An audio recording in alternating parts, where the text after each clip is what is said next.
Las opiniones y comentarios vertidos en este programa no son responsabilidad de TV Azteca, sino de quien las emite.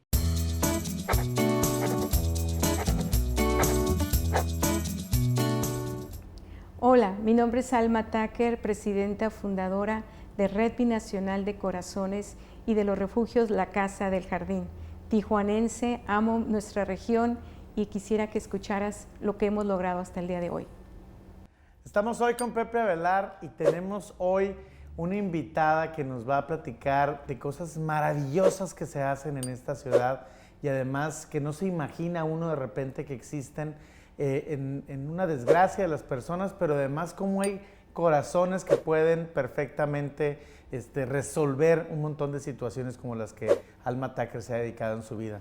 Alma, bienvenida, ¿cómo estás? Muy bien, muchísimas gracias por la invitación. Me da mucho gusto que hayas podido venir.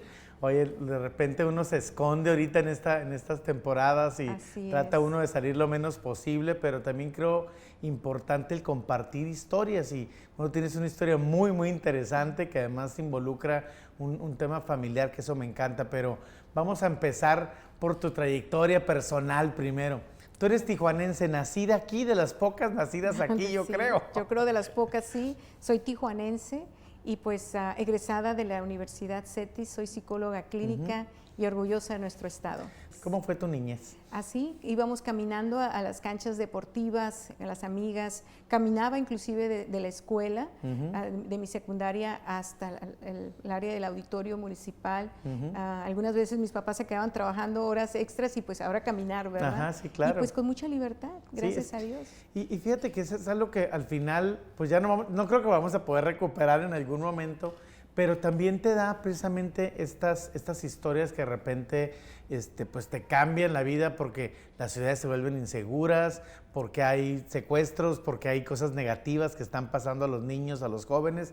Y tú estudiaste una carrera que a mí me parece maravillosa, que es la psicología.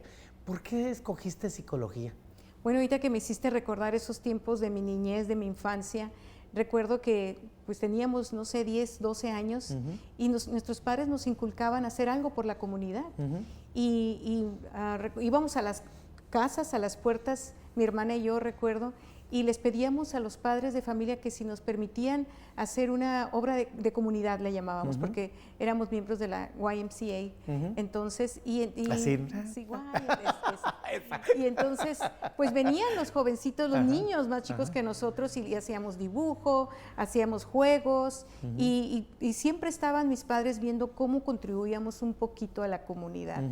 Entonces, pues bueno, fui creciendo en esa escuela. Y en esa lógica de atención, pues. De atención de la comunidad, del ser humano. Y pues me incliné por la psicología porque me interesa el entender la conducta del ser humano y de alguna manera también poder apoyar cuando pasan por una situación en desgracia y que vienen traumas a veces que hay que atender, claro, hay que sanar. Fíjate que ayer estaba viendo una película argentina y era una conversación entre dos jóvenes, muy interesante la historia, pero un joven le decía al otro de 14, 15 años, le decía al otro, toma terapia, vas a ver que un día te va a servir. Y fíjate que muchas veces nos han creado con la lógica exactamente contraria, es decir, no, es que nada más vas a terapia si estás loco, nada más vas a terapia si tienes problemas. Cualquier persona puede hacerlo, ¿no? Definitivamente, yo creo que también estudiando la psicología, pues todos pasamos por un tipo de trauma que nos marca la vida y el tener ese pensamiento que solo las personas que están locas o tienes que estar en una desgracia. Un trastorno. No, es sano.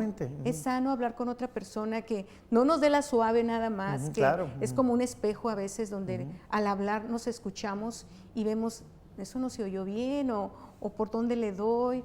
Y a veces no están alrededor de nosotros, desafortunadamente, las mejores personas para darnos un consejo.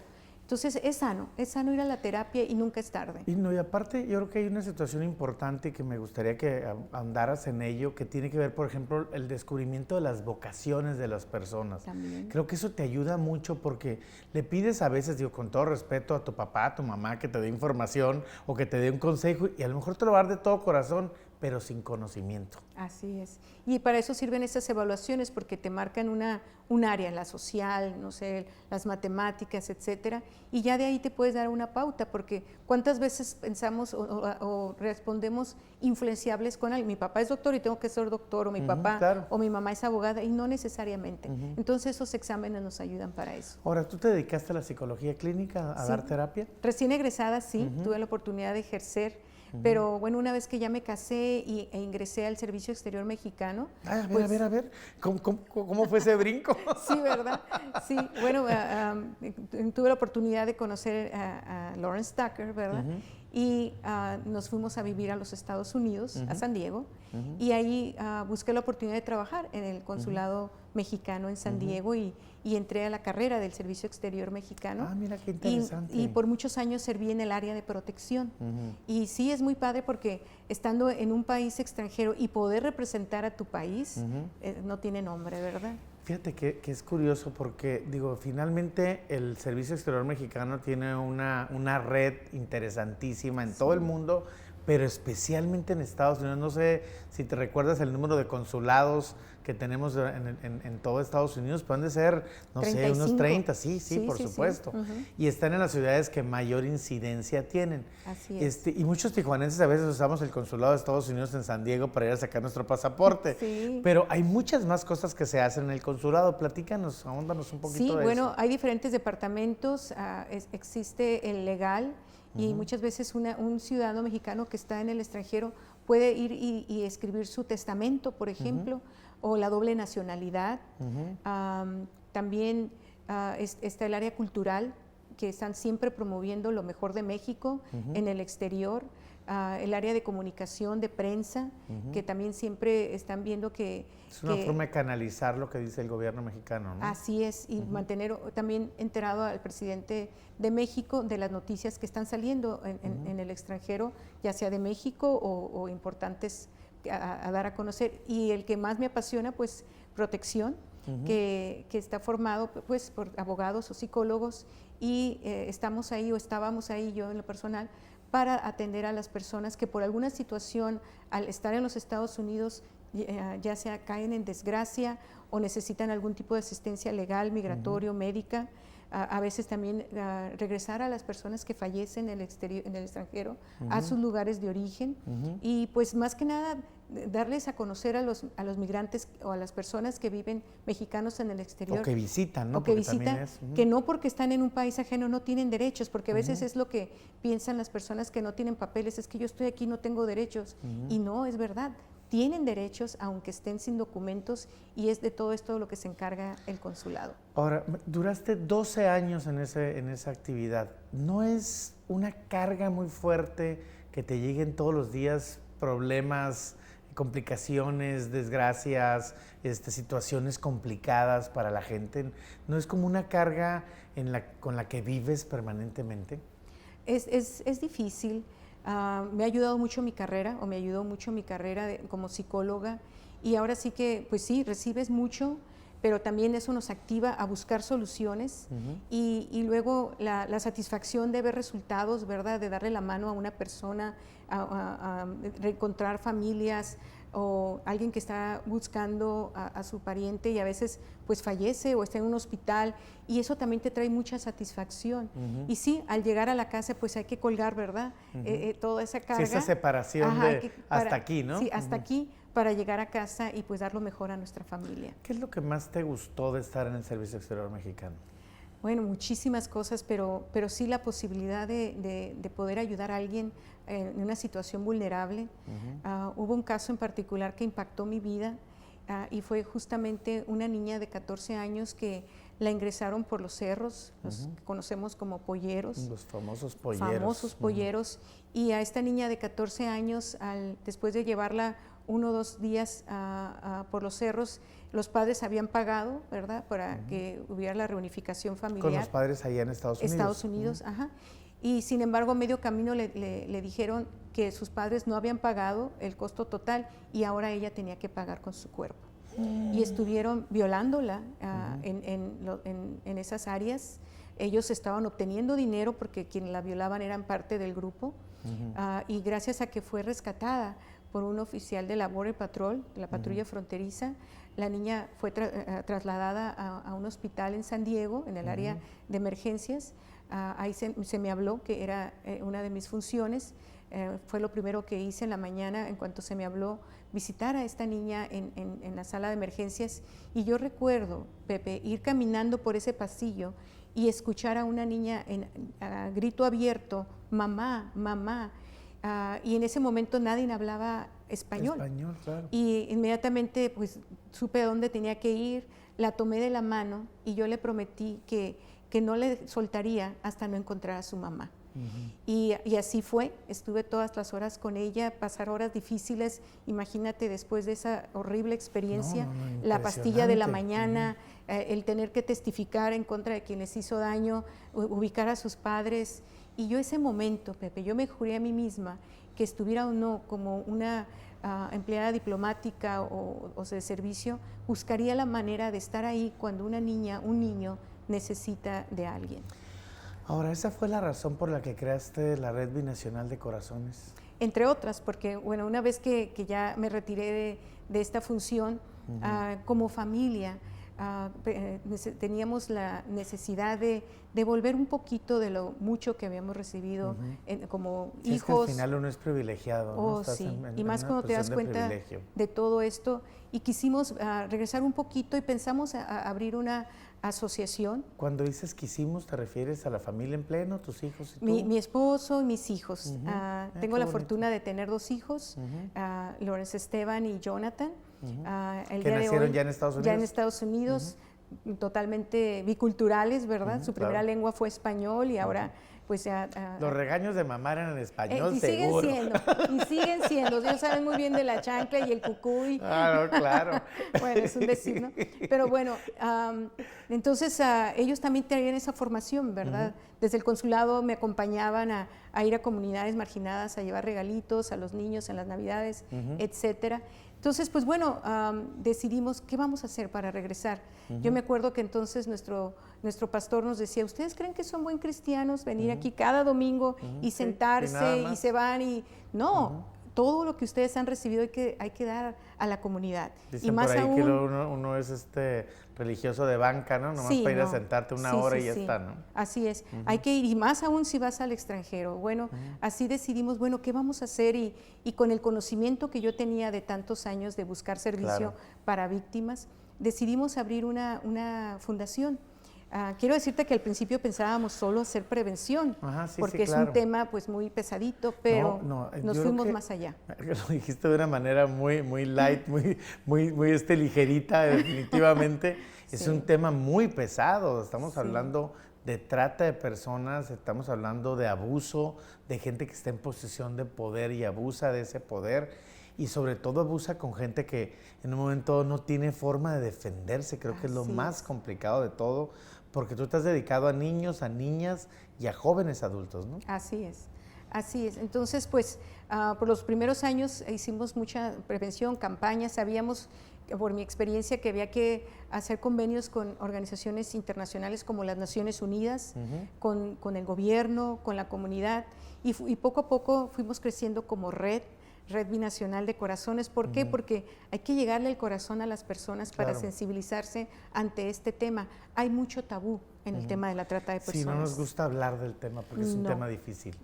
Es doloroso el escuchar que una niña de 10, 12 años es violada, no sé, 10 veces en un día. A nadie le gusta escuchar, y me ha pasado que no me digas de eso, pero el hacernos sordos, el voltearnos para otro lado, nos hace parte del problema. Complicaciones como la pornografía infantil, por ejemplo, o sea, que lucran con eso, no solamente hacen ese acto reprobable, sino además lo graban, lo venden, hay gente que lo compra, o sea, cosas enfermos. que no puedes creerlos. Así es. Definitivamente.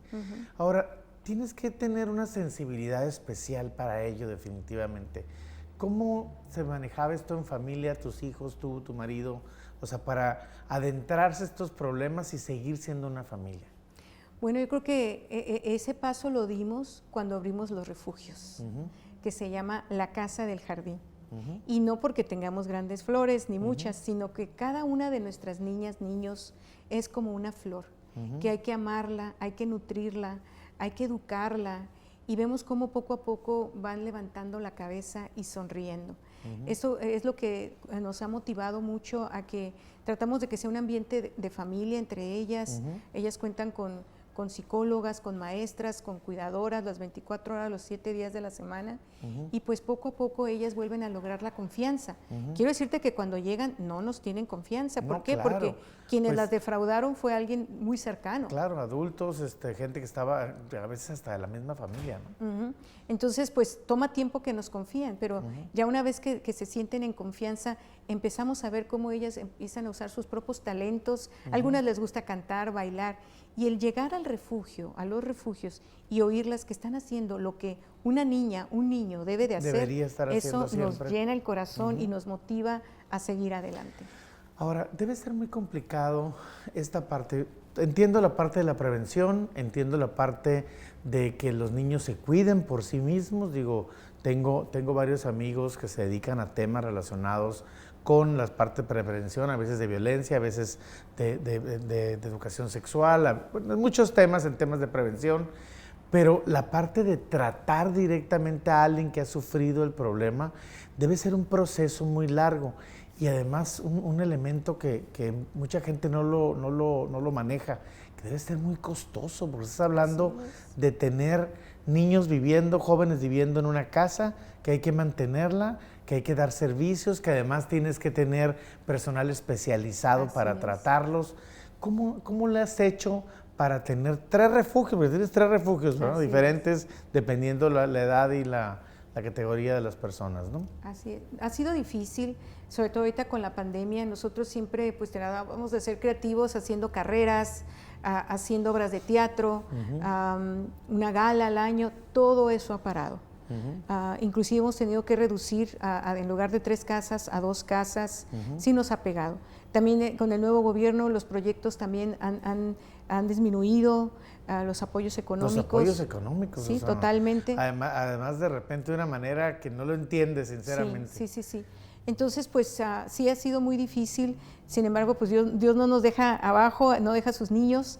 Entonces, curiosamente, lo que más ha llegado es despensa, despensa, ropa, pero lo que no llega es el dinero. Y es lo que, pues ahora sí como les digo, qué bueno que llega comida, pero necesitamos quien la cocine, ¿verdad? Sí, claro. ¿Quién cuida a los niños? Oye, hay que pagar el gas, hay que pagar la renta y hay que todo, claro. Entonces, pues sí, no dejamos de recurrir a la comunidad que nos apoya, a empresas, universidades que también hacen su contribución.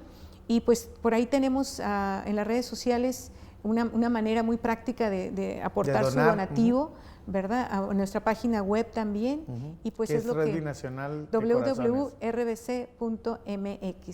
RBC, Red Binacional Corazones. Red Binacional de Corazones, y también en el Facebook, de igual manera, Red Binacional de Corazones AC, es otra manera de que nos pueden contactar. ¿Cómo localizas a los niños? ¿Cómo te llegan las niñas al refugio?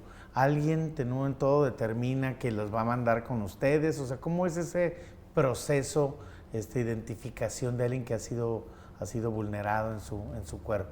Bueno, además de los refugios, hacemos muchos cursos de prevención, de educación, de qué es la trata de personas, y nos permiten entrar a escuelas con las mismas autoridades, las sensibilizamos.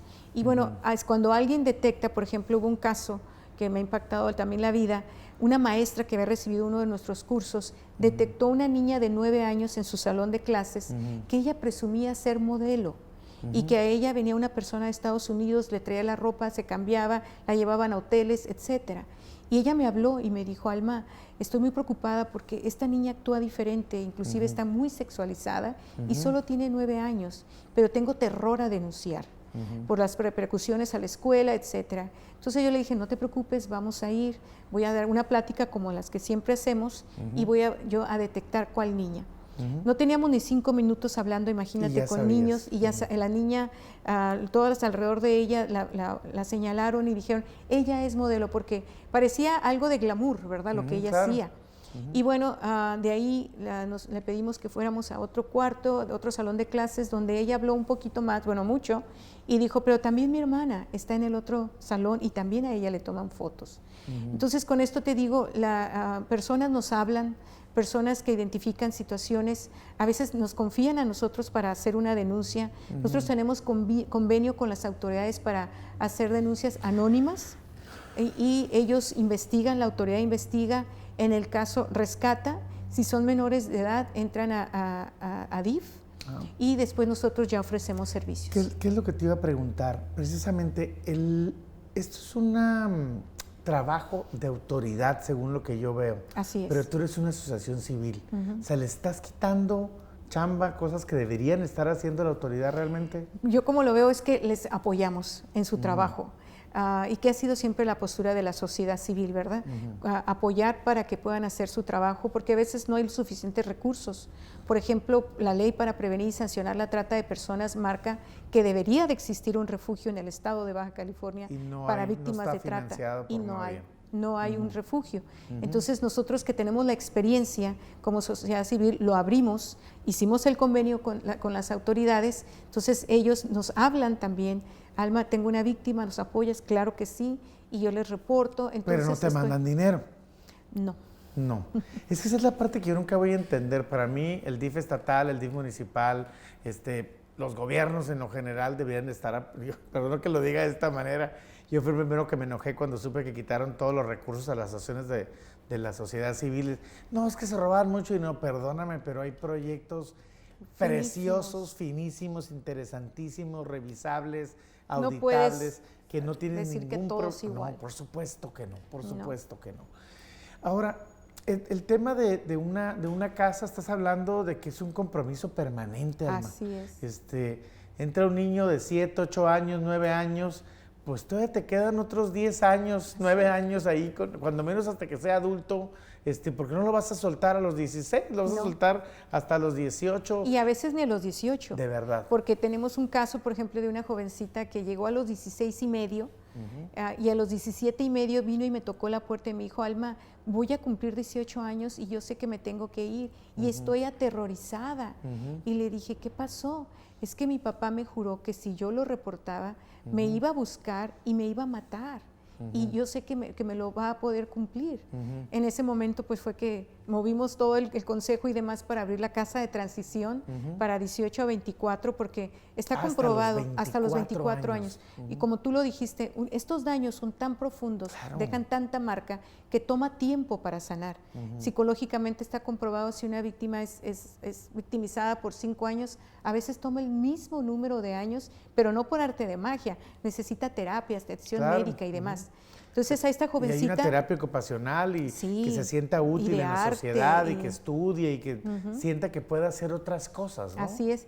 Ella ingresó a la casa de transición, su sueño era cursar una carrera universitaria, al día de hoy ya se graduó gracias a convenios con universidades locales. O sea, que tienes un montón de hijos, además de tus 2 hijos, pues sí, por supuesto. Quiero decirte que mis hijos siempre me pedían tener hermanas, pues se los concedí, pues tienen más de 20 manera, hermanas. Pero se los concediste. Sí, tienen muchas hermanas. ¿Y cómo combinas esta parte de la familia? Digo, yo sé que tienes hijos exitosos trabajando en cosas muy interesantes.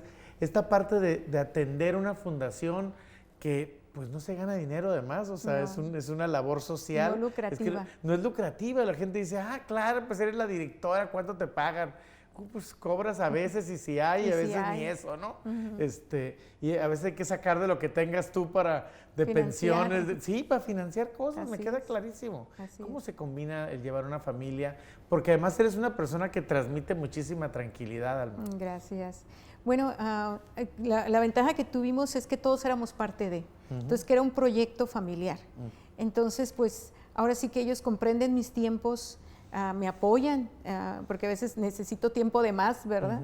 Y me apoyan, entonces son jóvenes muy ocupados que ya los 2 se casaron, entonces ha sido el que es un proyecto familiar y que su corazón está en esto, entonces me apoyan. Y yo si no contara con su apoyo, no creo que pudiera hacerlo. ¿Para dónde vas? ¿Qué hace falta hacer en la Red Binacional de Corazones? Bueno, buscar una casa permanente. En la casa que estamos no es permanente, nos la están inclusive pidiendo. Entonces necesitamos encontrar pues un terreno o una propiedad que sea la casa por siempre para los niños, que sea algo que aunque si nosotros ya no estamos aquí, siga para generaciones, para víctimas de trata de personas. ¿Le ves solución a este tema de que el gobierno tome el toro por los cuernos y realmente establezca una casa al respecto? Lo veo difícil. Desafortunadamente el tema de la trata de personas no es de agenda política, no es un tema… Que no viste, ¿no? No. A nadie le viste, ningún político le viste Un día me dijo un político, su tema es muy importante y muy, muy fuerte, pero no es de grandes masas. Nosotros necesitamos apoyar proyectos… Es una tontería sí, eso sí, que te sí. digo. Y también los niños no votan. Entonces… no hay programas para ellos, pero yo sí tengo fe. La comunidad de Baja California, yo estoy enamorada de nuestro estado. Es un estado que aunque está tan descentralizado, ¿verdad?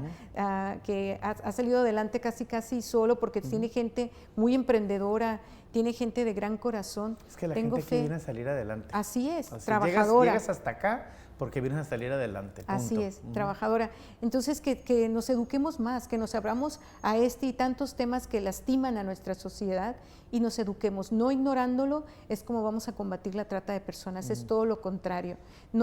Hay también personas que han estado en el gobierno que me han dicho, es que nos insulta aceptar que hay trata de personas. Y yo les digo, la trata de personas es un problema de grandes cosmopolitas. Existe y ha existido todo el tiempo. Cualquier ciudad de este tamaño. Es una ciudad que está colindancia con un país y hay muchísimo turismo, entonces lo que no nos debe de ofender, lo que nos debe de ofender es que no existan centros especializados, que no se le atienda a la víctima como debe de atenderse, que no haya protocolos de respuesta. Eso es lo que nos debe de preocupar, porque bueno, hay trata, hay que atenderla. Y te felicito porque creo que eso es algo que debe seguir distinguiendo en nuestra ciudad y por supuesto pues invitar al público a que te sigan. Es la red social entonces RBC o Red Binacional de Corazones. De Corazones, muy bien. Bueno, pues muchísimas gracias por habernos acompañado hoy con Pepe Velar. Gracias, Alma. No, gracias. Y felicitaciones de nuevo y de verdad creo que hay cosas que como sociedad tenemos que hacer en forma permanente y una de ellas es precisamente abocarse a los temas que no se están atendiendo, a veces por gobierno, a veces por otras instancias como las mismas familias y que tenemos que como sociedad responder porque somos privilegiados en muchísimas cosas. Así es. Gracias por habernos acompañado este día. Muchas gracias, gracias.